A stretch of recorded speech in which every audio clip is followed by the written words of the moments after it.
اور پھر اسلام نے ایسے قوانین بتلائے، ایسے اصول بتائے، ایسے ضوابط بتائے کہ جس میں انسان کے لیے ایک ایک عمل میں بہتری ہی بہتری نظر آتی ہے۔ اگر دنیاوی مقاصد کے اعتبار سے دیکھا جائے تو دنیاوی مقاصد بھی اس میں شامل ہوتے ہیں، اور اگر ثواب کی نیت سے دیکھا جائے تو اسلام نے جو بھی قانون نافذ کیا ہے، جب انسان اس پر عمل کرتا ہے تو اللہ تعالیٰ اس کو اس پر بھی ثواب عطا فرماتا ہے۔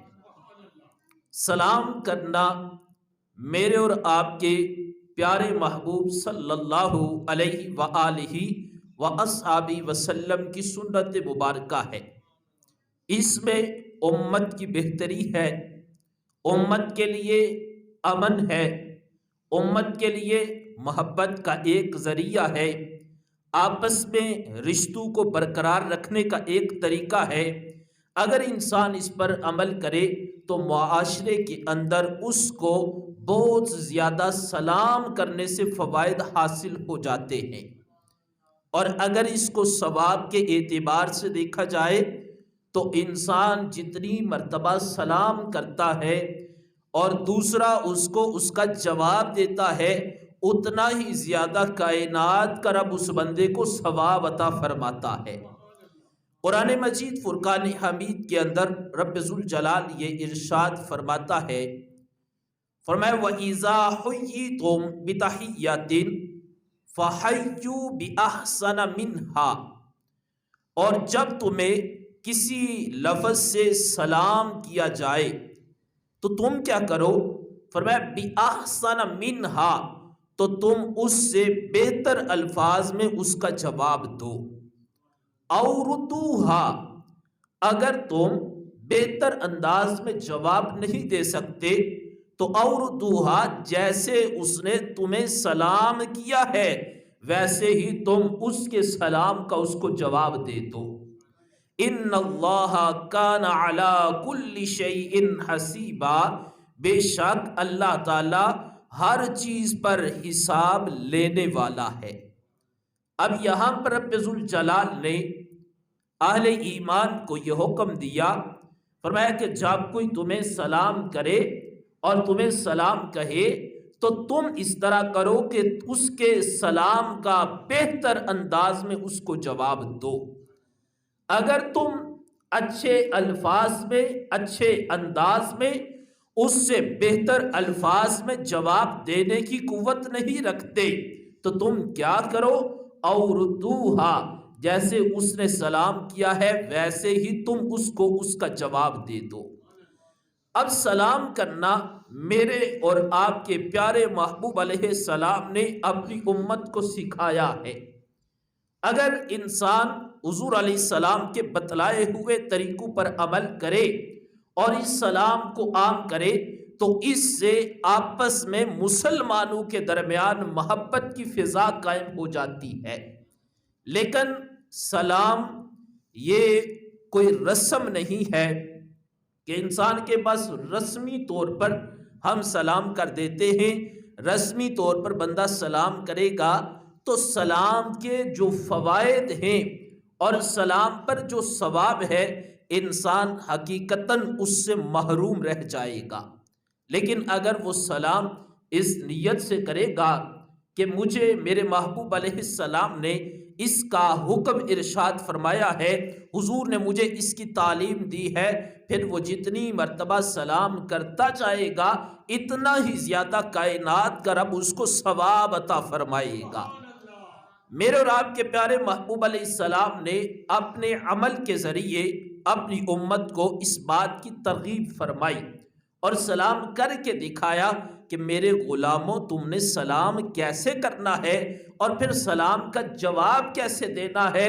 اگر تو تم میرے طریقے پر عمل کرو گے پھر ایک ایک لمحے پر رب تمہیں کامیابی عطا فرمائے گا۔ اور اسلام کا چونکہ یہ ترائے امتیاز ہے کہ اسلام کا ایک ایک عمل، اسلام کا ایک ایک قانون، اسلام کا ایک ایک ضابطہ اس میں اللہ تعالیٰ نے انسان کے لیے بہتری کو رکھا ہے۔ جیسے ہر قوم کا ایک اپنا طریقہ ہوتا ہے، انگریز وہ صبح کے وقت اٹھتے ہیں تو گڈ مارننگ کرتے ہیں، اس طرح وہ ایک دوسرے کو سلام کر لیتے ہیں کہ گڈ مارننگ، لیکن مسلمانوں کو یہ امتیاز حاصل ہے۔ فرمایا وہ جب بھی ایک مسلمان دوسرے مسلمان سے ملے گا اس وقت اور کچھ نہیں کہے گا، میرے محبوب فرماتے ہیں سب سے پہلے مسلمان اپنے مسلمان بھائی کو سلام کہے گا، وہ کہے گا السلام علیکم ورحمت اللہ، تم پر سلامتی ہو، ورحمت اللہ، اللہ کی رحمت ہو، وبرکاتہ، اور تم پر رب ذوالجلال کی برکتیں ہی برکتیں ہو۔ یہ انداز ہے ایک مسلمان کا دوسرے مسلمان کو ملنے کا۔ پھر اب اس پر یہ ہے کہ جس طرح ہم اکثر معاملات میں دوسروں کو دیکھتے ہیں اور ہم جو اپنا ہمارا اسلام کا بتایا ہوا طریقہ ہے ہم اس کو پس پشت ڈال کر غیروں کے طریقے پر عمل کرتے ہیں، جس طرح یہی طریقے ہمارے گھروں میں رائج ہو چکے ہیں۔ آنے والی جو نسلیں ہیں صبح اٹھتے اسکول جاتے وہ گڈ مارننگ کر کے جا رہے ہیں، رات کو وہ گڈ نائٹ کر رہے ہیں، لیکن اگر اس کے برعکس ہم اسلام کا طریقہ دیکھیں تو ہمیں خود بھی اسلام کے طریقے پر عمل کرنا چاہیے اور اولادوں کو بھی اسلام کا طریقہ ہی سکھلانا چاہیے۔ اس میں ہمارے لیے بہتری ہے، نہ کہ جو انگریز کا طریقہ ہے اس میں ہمارے لیے بہتری نہیں ہے، بلکہ اس میں ہمارے لیے نقصان ہے۔ ہمارے لیے فائدہ اسی عمل میں ہے جو عمل ہمیں اللہ اور اس کے رسول نے کرنے کا حکم عطا فرمایا ہے۔ حضور اکرم صلی اللہ علیہ وآلہ وسلم آپ تشریف فرما ہیں، ایک شخص میرے نبی علیہ السلام کی خدمت میں حاضر ہوا، آ کر اس نے کہا السلام علیکم۔ میرے محبوب علیہ السلام نے جواب دیا، وہ بیٹھ گیا۔ اللہ کے رسول علیہ السلام نے فرمایا 10 نیکیاں۔ پھر ایک شخص آیا، آ کر کہا السلام علیکم ورحمت اللہ۔ اللہ کے رسول علیہ السلام نے جواب دیا، وہ بیٹھ گیا۔ حضور علیہ السلام نے فرمایا 20 نیکیاں۔ پھر اس کے بعد ایک شخص آیا، اس نے آ کر السلام علیکم ورحمت اللہ وبرکاتہ یہ الفاظ ادا کیے۔ اللہ کے رسول علیہ السلام کے سامنے بیٹھ گیا۔ اللہ کے رسول علیہ السلام نے فرمایا اس کے لیے 30 نیکیاں ہیں۔ اب یہ جو انداز تھا حضور علیہ السلام کے سامنے پیش کیا گیا اور اللہ کے رسول علیہ السلام نے جواب دے کر اپنی امت کو یہ طریقہ ارشاد فرمایا، فرمایا جو اس طرح سلام کرے گا کہ السلام علیکم ورحمت اللہ وبرکاتہ، اللہ تعالیٰ اس کو 30 نیکیاں عطا فرمائے گا۔ اب پھر جواب دینے والا وہ بھی اگر اسی طرح جواب دے گا وعلیکم السلام ورحمت اللہ وبرکاتہ، تو فرمایا کائنات کا رب اس کو بھی 30 نیکیوں کا ثواب عطا فرمائے گا۔ پھر یہ جو آیت پڑھی کہ فرمایا وَإِذَا حُيِّيتُم بِتَحِيَّةٍ فَحَيُّوا بِأَحْسَنَ مِنْهَا، جب کوئی تمہیں سلام کرے تو تم بہتر انداز میں جواب دو۔ اس کی تفسیر یہ ہے کہ سلام کرنے والے نے کہا السلام علیکم، اب جب اس نے آپ کو ایک دعا دی ہے کہ تم پر سلامتی ہو، رب کا قرآن کہتا ہے وہ تمہارا مسلمان بھائی ہے، اس کا اور تمہارا تعلق اسلام کا تعلق ہے، اس کا تمہارا رشتہ اسلام کا رشتہ ہے، کہ اس نے صرف تمہیں کہا السلام علیکم، تم بہتر انداز میں کہو وعلیکم السلام ورحمت اللہ وبرکاتہ۔ فرمایا بہتر انداز میں جب تم اس کو جواب دو گے کائنات کا رب تمہیں زیادہ ثواب عطا فرمائے گا۔ یہ انداز اللہ کے رسول علیہ السلام نے اپنی امت کو سکھلایا کہ میرے غلاموں اگر تم اس پر عمل کرو گے اور اس طرح تم سلام کا جواب دو گے، فرمایا کائنات کا رب تمہیں اس پر ثواب عطا فرمائے گا۔ پھر یہ ہے کہ سلام کرتے وقت ہمارا جو انداز کچھ تبدیل ہو چکا ہے، ایک ہے سلام اشاروں کے ساتھ کر دینا، کہ ہم راستے میں جا رہے ہیں اور دور سے ہاتھ ہلا دیا، زبان سے کچھ نہ کہا، یہ طریقہ یہ غیر مناسب ہے۔ اسلام کا یہ طریقہ نہیں ہے، بلکہ اسلام کا طریقہ یہ ہے، مقصد ہاتھ ہلانے نہیں، مقصد زبان ہلانا ہے، مقصد مسلمان کو دعا دینا ہے، مقصد مسلمان کو اس بات کی گارنٹی دینا ہے کہ تمہارا میرا رشتہ اسلام کا رشتہ ہے، تمہارا میرا رشتہ امن کا رشتہ ہے، تمہارا میرا رشتہ اسلام کے سائے تلے رشتہ ہے، اس رشتے کے سائے تلے میری طرف سے تمہیں امن کی خوشخبری ہے اور تمہاری طرف سے مجھے امن کی خوشخبری ہونی چاہیے۔ یہ انداز ہے کہ صرف ہاتھ کو بندہ ہلا دے اور دور سے ہاتھ ہلا دے تو اس سے بندہ ثواب سے محروم رہے گا، بلکہ اس کا طریقہ یہ ہے کہ زبان سے بندہ کہے السلام علیکم ورحمۃ اللہ وبرکاتہ، تو اگلا اس کے سلام کا اس کو جواب دے۔ پھر دوسرا انداز یہ ہے، اللہ کے رسول علیہ السلام نے یہ بھی تعلیم ارشاد فرمائی کہ ایک بندہ سواری پر سوار ہے اور دوسرا پیدل جا رہا ہے۔ اب ہم سوچتے کون سلام کرے اور کس کو کرنا چاہیے۔ قربان جاؤں اس اسلام کے قانون پر کہ میرے محبوب علیہ السلام نے اپنی امت کو اس مسئلے کا حل بھی عطا فرمایا ہے کہ میرے غلاموں تمہیں پریشان ہونے کی ضرورت نہیں، آج تمہارے ساتھ یہ ماجرا پیش آیا ہے، ایک سواری پر سوار ہے، دوسرا پیدل ہے۔ اللہ کے رسول علیہ السلام فرماتے ہیں جو سواری پر سوار ہے پیدل چلنے والے کو وہ سلام کرے۔ اب ایک ہے وہ اعلیٰ سواری پر ہے، مثال کے طور پر ایک بندہ وہ موٹر سائیکل پر ہے، ایک سائیکل پر ہے، فرمایا جو بڑی سواری پر ہے، اعلیٰ سواری پر ہے، وہ سائیکل والے کو سلام کرے۔ ایک گاڑی میں ہے، دوسرا موٹر سائیکل پر ہے، فرمایا جو گاڑی والا ہے وہ موٹر سائیکل والے کو سلام کرے۔ ایک سواری پر ہے یعنی سائیکل پر ہی ہے اور دوسرا پیدل ہے، فرمایا جو سواری پر سوار ہے وہ پیدل چلنے والے کو سلام کرے۔ ایک راستے میں بیٹھا ہے، دوسرا گزر رہا ہے، اللہ کے رسول علیہ السلام نے اپنی امت کو اس کا حل بھی عطا فرمایا، فرمایا جو چل رہا ہے وہ بیٹھے ہوئے کو سلام کرے۔ پھر اللہ کے رسول علیہ السلام نے فرمایا کہ چھوٹے بڑوں کو سلام کرے اور بڑے وہ چھوٹوں پر شفقت کرے۔ یہ سارے طریقے ارشاد فرما کر میرے محبوب علیہ السلام نے اپنی امت کو یہ تعلیم ارشاد فرمائی کہ تم اس پر عمل کر کے سلام کو عام کرو۔ اب اس کے فوائد کیا ہیں؟ اللہ کے رسول علیہ السلام فرماتے ہیں، میرے محبوب فرماتے ہیں کہ دو مسلمان آپس میں ملتے ہیں، اب وہ ایک دوسرے کو سلام کرتے ہیں، اس پر جو نیکیاں ملتی ہیں ان کا ذکر تو میں کر چکا ہوں، لیکن فرمایا جب مسلمان آپس میں ملتے ہیں ایک دوسرے کے ساتھ معانقہ کرتے ہیں، ان کو گلے لگاتے ہیں، پھر مصافحہ کرتے ہیں اور ان کی نیت میں اخلاص ہوتا ہے، اللہ کے رسول علیہ السلام فرماتے ہیں جب وہ محبت کے ساتھ آپس میں ملتے ہیں، مصافحہ کرتے ہیں، ابھی وہ جدا نہیں ہوتے، کائنات کا رب ان دونوں کے گناہوں کو معاف فرما دیتا ہے۔ ایک حدیث پاک میں کہ جب مسلمان آپس میں ملتے ہیں وہ اللہ کا ذکر کرتے ہیں، استغفار کرتے ہیں، اللہ کے رسول علیہ السلام پر درود پاک پڑھتے ہیں، اللہ کے رسول علیہ السلام فرماتے ہیں وہ آپس میں ابھی جدا نہیں ہوتے، پہلے ہی کائنات کا رب ان کے گناہوں کو معاف فرما دیتا ہے۔ یعنی یہ برکتیں ہیں سلام کرنے کی، یہ عظمتیں ہیں سلام کرنے کی۔ اور پھر حضور علیہ السلام نے فرمایا کہ جب تم اپنے گھر میں داخل ہو، باہر تو بندے بنے ہوتے کہ ہمارے سے اچھا کسی کا اخلاق ہی نہیں، لیکن بعض لوگوں کا گھر میں ایسا رویہ ہوتا ہے بھائیوں کے ساتھ، اپنی بہنوں کے ساتھ، اپنے بچوں کے ساتھ، اپنی اہلیہ کے ساتھ، اپنے والدین کے ساتھ، کہ جب وہ گھر میں داخل ہوتے تو اتنا غصے کی کیفیت ہوتی ہے کہ وہ کسی کو سلام کرنا بھی گوارا نہیں کرتے۔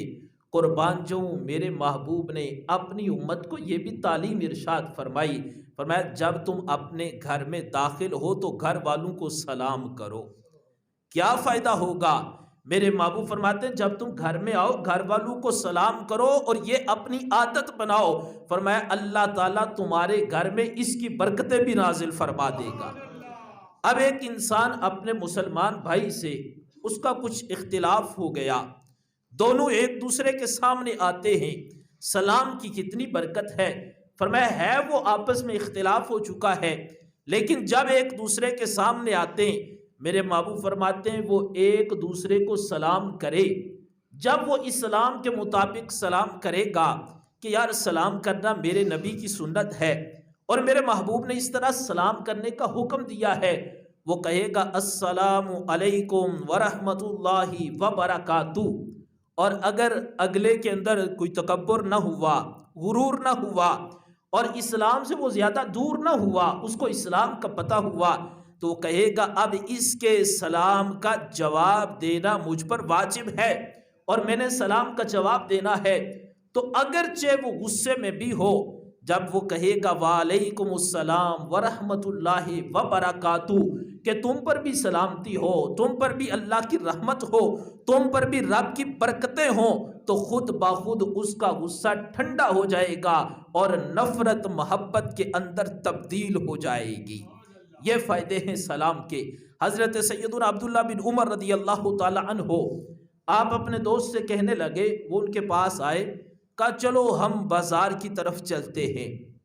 دوست نے کہا حضرت آپ تو اکثر بازار جاتے ہیں اور مجھے کہہ رہے ہو بازار کی طرف چلیں، نہ تو وہاں سے آپ نے کوئی چیز خریدنی ہوتی ہے، نہ کوئی چیز فروخت کرنی ہوتی ہے، نہ بازار میں جا کر کسی کے پاس بیٹھتے ہیں، بس بازار کی طرف جاتے ہیں اور وہاں سے ہو کر آپ واپس آ جاتے ہیں، جو گفتگو کرنی ہے یہاں پر بیٹھتے ہیں گفتگو کر لیتے ہیں۔ آپ نے کہا نہ تو کسی سے کچھ خریدنا ہے، نہ میں نے فروخت کرنا ہے، اور نہ ہی وہاں پر جا کر بیٹھنا ہے۔ کہا پھر کرنا کیا ہے؟ کہنے لگے وہاں پر جا کر جو مسلمان بھائی ہوں گے انہیں میں سلام کروں گا، اس پر بھی کائنات کا رب مجھے ثواب عطا فرمائے گا۔ یعنی یہ سلام اتنی قیمتی چیز ہے جس کو ہم نارمل سمجھتے ہیں۔ پھر یہ ہے کہ سلام میں رسم نہیں ہونی چاہیے کہ بندے بیٹھے ہیں اور جہاں پر امیر بیٹھے ہیں بندہ جا کے سلوٹ مارے، اور جہاں پر غریب بیٹھے ہیں بندہ انہیں سلام بھی نہ کرے۔ اسلام کا یہ طرح امتیاز نہیں ہے۔ اسلام نے غریب امیر، کالے گورے، امیر غریب، ان کی تخصیص کو ختم کیا ہے۔ اسلام نے ہمیں سب کو برابر رکھنے کا حکم دیا، اور اسلام کہتے ہیں امیری غریبی یہ ترجیح نہیں، ترجیح وہی ہے جس کے پاس تقوی زیادہ ہوگا، کائنات کا رب اسے عزت زیادہ عطا فرمائے گا۔ ایک تو یہ ہے کہ اگر کہیں پر جائیں وہاں پر بندے بیٹھے ہیں تو وہاں پر یہ تخصیص نہ کریں کہ امیروں کو سلام کر دیں اور غریبوں کو سلام بھی نہ کریں۔ یہ اسلام کی تعلیم نہیں ہے۔ اسلام کی تعلیم یہ ہے اگر بیٹھے ہیں تو آپ سب کو جا کر ایک ہی دفعہ کہہ دو السلام علیکم ورحمۃ اللہ وبرکاتہ۔ اب مصافحہ نہ کرو، اور اگر مصافحہ کرنا ہے تو پھر سب کے ساتھ کرو، صرف امیروں کے ساتھ مصافحہ کر کے غریبوں کی دل آزاری کرو گے کہ غریب کا جرم تو معاشرے میں صرف اتنا ہے کہ غریب ہے، اس لیے آپ نے اس کے ساتھ مصافحہ نہیں کیا۔ اس لیے اسلام ہمیں یہ بھی تعلیم ارشاد فرماتا ہے کہ جب سلام کریں تو سب کو سلام کریں۔ اور دوسری بات یہ ہے کہ اللہ کے رسول علیہ السلام نے سلام کرنے کی تعلیم ارشاد فرمائی، لیکن جب سلام کریں اگر تو گمراہ بیٹھے ہیں، اور آپ کو پتہ ہے سلام کر کے، مثال کے طور پر جو بندہ عقیدہ ختم نبوت کا منکر ہے، آپ کو پتہ ہے یہ حضور کی ختم نبوت کا منکر ہے، اب اس کو سلام کرنا جائز؟ بولو تو صحیح، یہ ایک شرعی مسئلہ ہے، اس میں ڈرنے والی بات نہیں۔ ایک بندہ عقیدہ ختم نبوت کا منکر ہے، آپ کو پتہ ہے وہ حضور علیہ السلام کی ختم نبوت کا منکر ہے یا منکرین کا مدعی ہے، ان کا حمایتی ہے، وہ کہتا ہے پتہ نہیں قادیانی کافر ہیں یا نہیں، اس بندے کو سلام کرنا جائز نہیں ہے۔ اسی طرح کوئی بندہ گمراہ ہے، بد عقیدہ ہے، اور آپ کو پتہ ہے کہ وہ گمراہ ہے، بد عقیدہ ہے، اس بندے کو بھی سلام کرنا جائز؟ کیونکہ سلام یہ سلامتی کی دعا ہے۔ سلام کیا ہے؟ سلامتی کی۔ اور کسی گمراہ کو سلامتی کی دعا یا کسی کافر کو سلامتی کی دعا یہ دینا جائز نہیں، بلکہ اس کو آپ اللہ کی بارگاہ میں دعا کریں، یا اللہ تو اس کو ہدایت عطا فرما۔ اسی طرح جس طرح آپ کے لیے جائز نہیں کہ آپ اس کو سلام کریں، اگر وہ آپ کو سلام کرے تو اس کے سلام کا اس طرح جواب دینا بھی جائز نہیں ہے۔ کیوں کہ سلام کا جواب دو گے تو پھر بھی آپ یہی دعا دے رہے ہو سلامتی کی، رحمت کی، برکت کی، تو اس لیے ایک تو یہ ہے کہ سلام دیتے وقت ایمان کو محفوظ رکھا جائے، کوشش کی جائے کہ کہیں سلام دیتے یا لیتے وقت ایمان تو نہیں ضائع ہو رہا، اور اگر ایمان کے ضائع ہونے کا خطرہ ہے تو پھر اس سے بچا جائے۔ حضور علیہ السلام کا گزر ہوا، یہودی بیٹھے تھے، مسلمان بھی بیٹھے تھے، حضور علیہ السلام نے ان کو سلام کیا اور پھر اس کی وضاحت کی کہ کل امت کو مسئلہ نہ درپیش آئے۔ میرے محبوب نے فرمایا میں نے وہاں پر یہودی بھی بیٹھے، مسلمان اکٹھے بیٹھے ہیں، میں نے یہودیوں کو سلام نہیں کیا، میں نے مسلمانوں کو سلام کیا ہے۔ مثال کے طور پر وہاں پہ سارے گمراہ اور ہدایت والے اکٹھے بیٹھے ہیں تو سلام کیسے کرنا ہے؟ آپ جا کر کہہ دیں السلام علیکم ورحمۃ اللہ وبرکاتہ، اور دل میں نیت کیا رکھے کہ میں گمراہوں کو سلام نہیں کر رہا، میں ہدایت والوں کو سلام کر رہا ہوں۔ تو اس سے یہ ہے کہ ایمان محفوظ رہے گا۔ اللہ تعالی ہم سب کو سلام کی اہمیت کو سمجھنے کی اور اس پر عمل کرنے کی توفیق عطا فرمائے۔ وما علینا الا البلاغ۔